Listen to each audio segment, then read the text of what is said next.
अस्सलाम वालेकुम दोस्तों, welcome back to the biology MCQ series. जैसे कि आपको मालूम है कि हम सर्कुलेशन के चैप्टर के डिफरेंट टॉपिक्स जो हैं वो डिस्कस कर रहे हैं, उनके एमसीक्यूज़। और आज हमारे पास दो छोटे छोटे टॉपिक्स हैं, एंजियोग्राफी एंड एंजियोप्लास्टी। तो इनके डिफरेंट जो कंसेप्ट्स हैं उनसे जो है एमसीक्यूज़ वो डिस्कस करेंगे। राइट ऑप्शन आपके साथ डिस्कस करेंगे और जो ऑप्शन इनकरेक्ट होंगे वो भी देखेंगे कि वो इनकरेक्ट क्यों है। चलिए शुरू करते हैं जी। सबसे पहले हमारे पास एमसीक्यूज़ नंबर 1 है, What medical imaging technique involves the insertion of the catheter into blood vessels and use of contrast media to visualize blood vessels? तो कौन सी इमेजिंग टेक्निक से हम जो है वो इंसर्शन करते हैं कैथीटर की और कंट्रास्ट मीडिया के थ्रू जो है हम विजुलाइज करते हैं ब्लड वेसल्स को। एमआरआई है, मैग्नेटिक रेजोनेंस इमेजिंग, एंजियोग्राफी है, अल्ट्रासाउंड है, कंप्यूटेड टोमोग्राफी है। तो हमारे पास जो है एंजियोग्राफी जो है वो हमारे पास जो है यहाँ पर राइट ऑप्शन है। एनजीओ का मतलब होता है हमारे पास वेसल्स और ग्राफी का मतलब होता है उनकी स्ट्रक्चर देखना।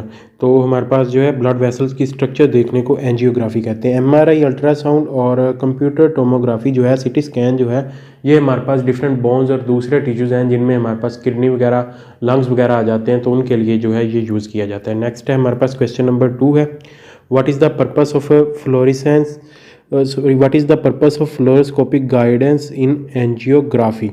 फ्लोरोस्कोपिक एंड गाइडेंस का एंजियोग्राफी में क्या पर्पस है? To administer contrast media, to visualise blood vessels in real time, to measure blood pressure, to measure heart rate.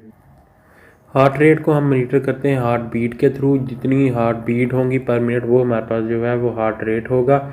और उसके अलावा जो है वो मेजर करने के लिए ब्लड प्रेशर हम जो है वो स्फिग्मोमेमोमीटर जो है वो यूज़ करते हैं। और फ्लोरोस्कोपिक गाइडेंस का जो हमारे पास एंजियोग्राफी में पर्पस होता है वो उसका मकसद होता है कि हम ब्लड वेसल्स को रियल टाइम में विजुलाइज कर सकें। तो बीटा ऑप्शन यहाँ पर जो है राइट है। नेक्स्ट है हमारे पास question number 3, in cardiac catheterisation which structure can be evaluated using angiography. Angiography के थ्रू हम जो है वो कौन सी स्ट्रक्चर को एवेलुएट कर सकते हैं? लिवर एंड स्प्लीन, तो ये हमारे पास रॉन्ग है। इनके लिए हम जो है वो सिटी स्कैन, एमआरआई और एक्सरे वगैरह की दूसरी जो हमारे पास इमेजिंग टेक्निक्स हैं वो हम जो है वो यूज़ करते हैं। और लंग्स और हार्ट में हम जो है वो लंग्स के लिए जो है ये रॉन्ग आ जाएगा यहाँ पर। और ऑप्शन डेल्टा में किडनी आ गई तो ये भी रॉन्ग है। चार्ली ऑप्शन यहाँ पर जो है राइट है। डायग्नोस्टिक पर्पस के लिए हार्ट चैम्बर्स, हार्ट वाल्व्स और मेजर ब्लड वेसल्स को जो है वो एवेलुएट किया जाता है। चार्ली ऑप्शन यहाँ पर जो है राइट है। नेक्स्ट है हमारे पास question number 4, what is stenosis in context of angiography. Angiography के कंटेक्स्ट में स्टीनोसिस क्या है? Enlargement of blood vessels, normal blood vessels diameter, narrowing और कंस्ट्रिक्शन ऑफ ब्लड वेसल्स, या ब्लॉकेज ऑफ ब्लड वेसल्स। तो स्टीनोसिस का हमारे पास मेन जो मतलब होता है वो हमारे पास होता है नैरोइंग या फिर कंस्ट्रिक्शन। अब अगर ये हमारे पास एंजियोग्राफी में होगी तो वो हमारे पास ब्लड वेसल्स आ जाएंगी। अगर हमारे पास जो है वाल्व्स के लिए इस्तेमाल होगी तो वो हमारे पास जो है या तो जो वाल होगा, जैसे पल्मोनरी वाल है हार्ट का, तो उसके लिए पल्मोनरी स्टीनोसिस इस्तेमाल करेंगे, या फिर वेल्व्यूलर स्टीनोसिस भी यूज़ कर सकते हैं वर्ड। तो चार्ली ऑप्शन यहाँ पर जो है राइट है। नेक्स्ट है हमारे पास क्वेश्चन नंबर 5 है, which major blood vessels are often targeted during angioplasty procedure. Angioplasty procedure जो है उसमें कौन सी हमारे पास जो है मेजर ब्लड वेसल्स को हम जो है वो टारगेट करते हैं? मेनली हमारे पास जो है जी एंजियोग्राफी जो है वो हमारे पास जो है एक इमेजिंग टेक्निक है। और उसमें जैसे हमारे पास एक्सरे वगैरह जो है, एमआरआई वगैरह जो है वो हमारे पास इमेजिंग टेक्निक्स हैं। वो तो उस तरह जो है एंजियोग्राफी हमारे पास एक इमेजिंग टेक्निक है जो हमारे पास डायग्नोसिस के लिए मेनली जो है वो यूज़ होती है। जबकि एंजियोप्लास्टी जो होती है इसमें हम जो है वो स्टंट्स डालते हैं हार्ट में, हार्ट वाल्व्स में। तो ये मेनली हम इसे जो है वो सर्जिकल इंटरवेंशन भी कह सकते हैं। तो यहाँ पर उसने पूछा कि हमारे पास एंजियोप्लास्टी के प्रोसीजर में कौन सी मेजर ब्लड वेसल्स को जो है हम टारगेट करते हैं? Veins in the arms, arteries in the legs, coronary arteries, या फिर सेरिब्रल आर्टरीज। तो सेरिब्रल आर्टरीज हमारे पास ब्रेन में होती हैं तो ये भी जो है वो रॉन्ग ऑप्शन हो जाएगा। आर्टरीज इन द लेग्स और आर्म्स ये भी रॉन्ग होगा। तो हमने सबसे पहले जो है वो हमारा मसला जो है वो हार्ट के रिलेटेड है, तो वो हम जो है वो क्रोनरी आर्टरीज को जो है वो मेनली टारगेट करेंगे। नेक्स्ट है हमारे पास question number 6, what is the primary purpose of coronary angiography. Coronary angiography का प्राइमरी पर्पस क्या है? टू मेजर हार्ट रेट, ये भी रॉन्ग है। टू असेस लंग फंक्शन, तो इसके लिए लैब टेस्ट होते हैं डिफरेंट। तो ये भी रॉन्ग है। To detect stenosis in coronary artery, to evaluate kidney function, kidney function के लिए भी हमारे पास जो है RFTs होते हैं, रीनल फंक्शनिंग टेस्ट, तो ये भी हमारे पास जो है रॉन्ग होगा। To detect stenosis in coronary artery, उसके लिए हम जो है वो जो है कोरोनरी एंजियोग्राफी यूज़ करते हैं, और इसके साथ जो है हम इसके लिए रिवस्कुलराइजेशन के लिए भी जो है वो हम जो है वो एंजियोग्राफी को जो है वो हेल्प आउट कर सकती है हमें। नेक्स्ट है हमारे पास question number 7, which interventional procedure can be guided by angiography. Angiography जो है उसके थ्रू हम कौन सा इंटरवेंशनल प्रोसीजर जो है वो कर सकते हैं। ज्वाइंट रिप्लेसमेंट है, कैटरैक्ट सर्जरी है, बलून एंजियोप्लास्टी है एंड स्टंटिंग है, या फिर हर्निया ऑपरेशन है। तो ज्वाइंट रिप्लेसमेंट भी रॉन्ग है, यहाँ पर कैटरैक्ट सर्जरी आई की होती है तो उसका हार्ट से कोई भी ताल्लुक नहीं है, तो ये भी रॉन्ग हो जाएगा। हर्निया ऑपरेशन जो है ये पेल्विक रीजन में होता है, और ये भी हमारे पास जो है रॉन्ग ऑप्शन होगा, पेल्विक रीजन में होता है। नेक्स्ट है हमारे, और यहाँ पर हमारे पास चार्ली ऑप्शन जो है सॉरी वो करेक्ट होगा।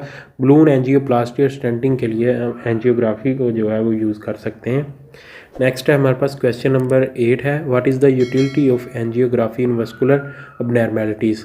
यूटिलिटी ऑफ एंजियोग्राफी क्या है वस्कुलर अबनॉर्मेलिटीज़ में? Diagnosis only, treatment only, both diagnosis and treatment, और नीदर डायग्नोसिस नो ट्रीटमेंट। तो both diagnosis and treatment purpose के लिए एंजियोग्राफी जो है वो हमारे पास यूज़ होती है। ये हमारे पास ब्लड वेसल्स में जो है स्टीनोसिस होता है उसको डिटेक्ट करती है, और एंजियोप्लास्टी के प्रोसीजर में हमें जो है वो हेल्प आउट करती है। नेक्स्ट है हमारे पास MCQ नंबर 9 है, what medical procedure involve threading a plastic tube into an artery to reach a region of plaque in a coronary artery. तो कौन सा हमारे पास प्रोसीजर है जिसमें हम थ्रेडिंग को इन्वॉल्व करते हैं, थ्रेडिंग करते हैं प्लास्टिक ट्यूब की, यानी धागे की तरह जो है वो एक प्लास्टिक ट्यूब जो है वो गुजारते हैं आर्टरी में, और जब वो उसको जो है वो यहाँ पर प्लैग बना होता है कोरोनरी आर्टरी में, उस रीजन पर उसको पहुँचाते हैं। एंजियोग्राफी है, तो एंजियोग्राफी हमारे पास जो है ये हमारे पास जो है डायग्नोस्टिक पर्पस है, और इसमें जो है वो हम जो है कंट्रास्ट मीडिया यूज़ करके जो है ब्लड वेसल्स को जो है वो हम जो है वो देखते हैं, उनको मुआयना करते हैं।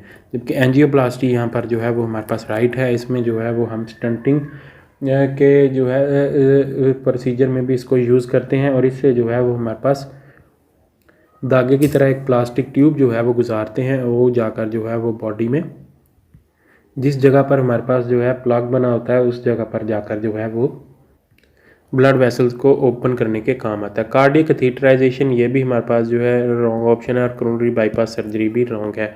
नेक्स्ट है हमारे पास क्वेश्चन नंबर 10 है, during angioplasty what is the attach to the end of the plastic tube inflated to force open the narrowed artery. तो कौन सी चीज़ जो है प्लास्टिक ट्यूब के एंड पर अटैच होती है एंजियोप्लास्टी में, और उसको जो है इन्फ्लेट करके नैरोड जो आर्टरी होती है उसको ओपन किया जाता है forcefully. Catheter, stent, balloon, pacemaker. तो यहाँ पर हमारे पास जो चार्ली बलून जो है वो हमारे पास जो है राइट होगा। बलून सबसे पहले जो है वो आर्टरी को ओपन करेगा, देन उसमें हम जो है वो स्टेंट डालेंगे।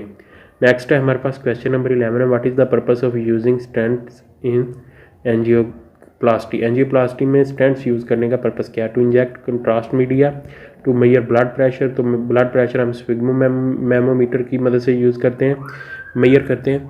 टू प्रिवेंट ब्लड क्लोटिंग, तो ये हम जो है एंटीकोएगुलेंट जो हमारे पास ड्रग्स होती हैं उनकी मदद से जो है ब्लड क्लोटिंग को प्रिवेंट करते हैं। To keep the artery open, तो आर्टरी ओपन करने के लिए हम जो है वो स्टंट डालते हैं। डेल्टा ऑप्शन यहाँ पर जो है राइट है। नेक्स्ट है हमारे पास question number 12, how are stents coated to prevent blood clotting. Blood clotting को प्रिवेंट करने के लिए स्टेंट्स के साथ जो है वो किन चीज़ों से जो है वो कोट किया जाता है? एंटीबायोटिक से, कोलेस्ट्रॉल लोअरिंग ड्रग से, हेपरिन से, या फिर पेन किलर से। तो हेपरिन यहाँ पर जो है राइट आंसर है, बिकॉज ये हमारे पास जो है एंटीकोएगुलेंट के तौर पर जो है वो एक्ट करती है, और इससे जो है वो ब्लड क्लॉटिंग जो है प्रिवेंट होती है। तो चार्ली ऑप्शन यहाँ पर जो है राइट है। नेक्स्ट है हमारे पास क्वेश्चन नंबर 13 है, what is the primary function of angioplasty. Primary function of angioplasty का क्या है? To remove plaques from arteries, to widen narrowed arteries, to replace damage heart valves, to repair heart muscles. तो हमारे पास जो है angioplasty का main function क्या है? तो तो एंजियोप्लास्टी की मदद से हम जो है वो स्टेंट्स डालकर जो है वो नैरोड आर्टरी को वाइड करते हैं। तो बीटा ऑप्शन यहाँ पर जो है राइट है। नेक्स्ट है हमारे पास क्वेश्चन नंबर 14 है, where are stents expanded during angioplasty to keep the artery open. Artery open रखने के लिए जो है वो एंजियोप्लास्टी के दौरान जो है स्टेंट्स कहाँ पर जो है एक्सपेंड किए जाते हैं? Inside the when, inside the heart chamber, inside the artery, inside the body, sorry outside the body. तो हमारे पास जो है एंजियोप्लास्टी जो है वो हम आर्टरी में करते हैं, तो जो स्टेंट्स हैं वो भी हम आर्टरी के इनसाइड ही जो है वो एक्सपेंड करेंगे। तो चार्ली ऑप्शन यहाँ पर जो है राइट है। तो यहाँ पर दोस्तों हमारे पास जो है तमाम तरह MCQs जो है कंप्लीट होते हैं एंजियोग्राफी और एंजियोप्लास्टी के। उम्मीद करता हूँ दोस्तों आपको वीडियो पसंद आई होगी। वीडियो पसंद आई तो इसे लाइक कीजिएगा, दोस्तों के साथ शेयर कीजिएगा। अगर आप इस चैनल पर नए हैं तो चैनल सब्सक्राइब कर लें और साथ बेल आइकन को प्रेस कर लें। इस वीडियो में इतना ही मिलेंगे एक नए वीडियो के साथ। अपना बहुत सारा ख्याल रखिएगा, दुआ में याद रखिएगा। तब तक के लिए अल्लाह हाफिज़।